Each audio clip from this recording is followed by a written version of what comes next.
Story number 3. When I was at Ohio State University, the Ohio State University. Anybody here like Ohio State? Just the 2 of us? Hey, don't start me with Michigan stuff. I went to the Michigan-Ohio State football game. I have never been around that many drunk, angry people in my life. Now, it may have had something to do with the fact that my son stood on top of his chair yelling, "Where can I buy Appalachia State jerseys?" Okay. When I was at Ohio State University, hello, still here. One conversation.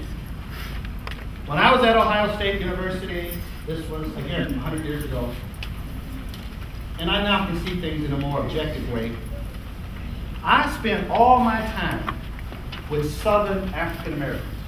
By the way, in case anybody's wondering, my ancestry is Native American and African American. In Alabama, that makes you black. I spent all my time with them. And we ate together. Our classes were Mondays and Tuesdays. On Wednesdays and Thursdays, we studied. And Friday, Saturday, and Sunday, we had fun. We spent all of our time together. We ate in the cafeteria together. When you go to the cafeteria and you see that group sitting over there, that was us, eating together. And something happened one day. I lived in Lincoln Towers, which Lincoln Towers had 11 stories. I lived on the 11th floor. And it was really tough for me to be at Ohio State because I had gone to a Christian college. And Ohio State was like Sodom and Gomorrah.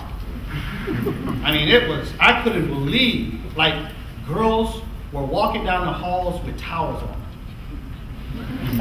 I mean, I liked it, but I absolutely couldn't believe it. People didn't go to church in my school, you went to church every day, 7 days a week, 7:15 in the morning. Had to have on a shirt and tie. I promised myself when I left there, I'd never wear a shirt and tie again. Now I get to Ohio State, and it's this huge campus with 64,000 students. It would have been the 9th largest city in Ohio had it been a city. And the buildings were big, and there were so many people. And so this group of us, we clung together. It was I know it sounds like a cliche, it was a safe space. And we were there to protect each other. But there was a flip side to it too. There were in-group pressures to not leave the group. I mean, it wasn't a mean-spirited thing. Listen to me. It wasn't a mean-spirited thing, but there was this in-group pressure. It was like if you started hanging around someone who didn't look like you, people would say, "Hey, you want to be one of them." Or "You think you're better than us now." Or "You assimilated." Or worse, "You're bougie." That was like the big insult. "You're bougie." I'm not bougie. I'm not even sure what it is. On the 11th floor of Lincoln Tower, right across the hall from me, was a student from Japan. Really quiet, never spoke to anybody, never talked to anybody. And so I kind of felt like I should say something to him. So one day, he's coming out, and I'm coming out, and I say to him, "Hey, how you doing?" You know, and we started talking a little bit. Again, these are not stories to make me look good.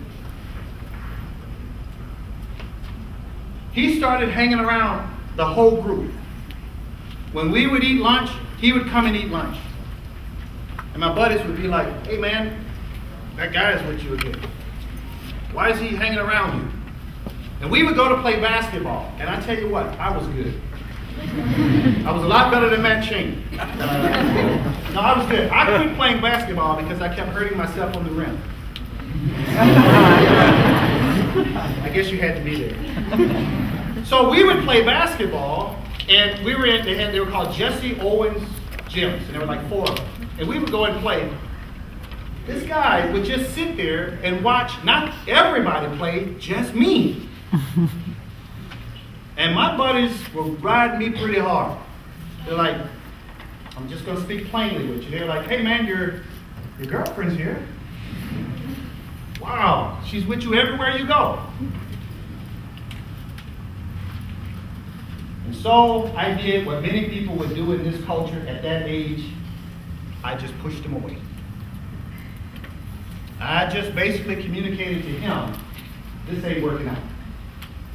You need to go find yourself some friends. Do your own thing. I got a place to be. I can tell you in life, when you get my age, your mid-20s, that you start looking over things in your life. This is one of the great regrets of my life. Because what I now know is that the same thing I found in my group, he was looking for. He was looking for a safe space. And he found somebody that he thought he could reach out to. He was a lot farther from home than I was, literally, and in some ways culturally was a lot farther than I was, and was reaching out to me, and either I was homophobic,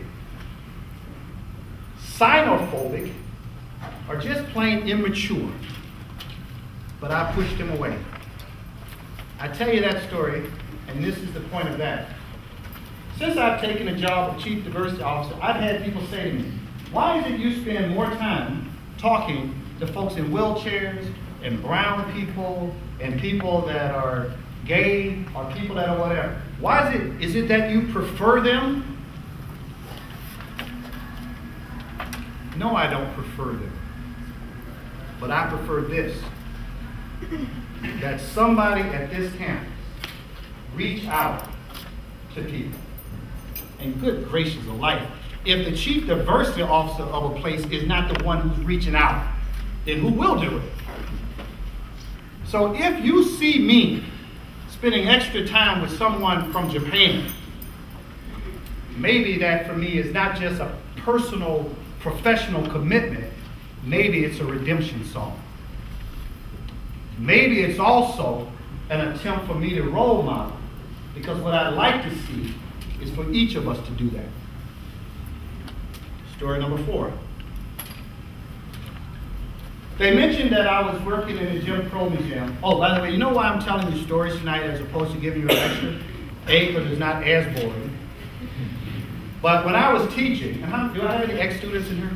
I see one. Just, boy, just 3? I should make y'all sit together. When I was teaching, what I discovered when I had students write journals was that what they remembered were the stories. That's what they remember. And I want you to remember everything I say with these stories tonight. Story number 4. They mentioned that I founded the Jim Crow Museum, okay? And I'm going to tell you a story about it. I've been trying to raise money to move that facility into a larger facility for a long time. And it is one of my great fears that I'm going to die and go and be with my Lord before it's built, and that it won't get built. What that means is that over the years, I've entertained, as it were, a number of potential donors. On one occasion, 2 donors came to the museum, and it's a small room. And there was a Ferris employee, myself, and the 2 donors. And they looked at all the material, and we were having the usual conversation about discrimination, oppression, all the bad stuff. And it was a pretty good conversation going. And then one of them said, oh, I don't want to leave out this part. I said that quote from Dr. King, injustice anywhere is a threat to justice everywhere. And one of the potential donors looked at me and she said, yeah, but not about gays.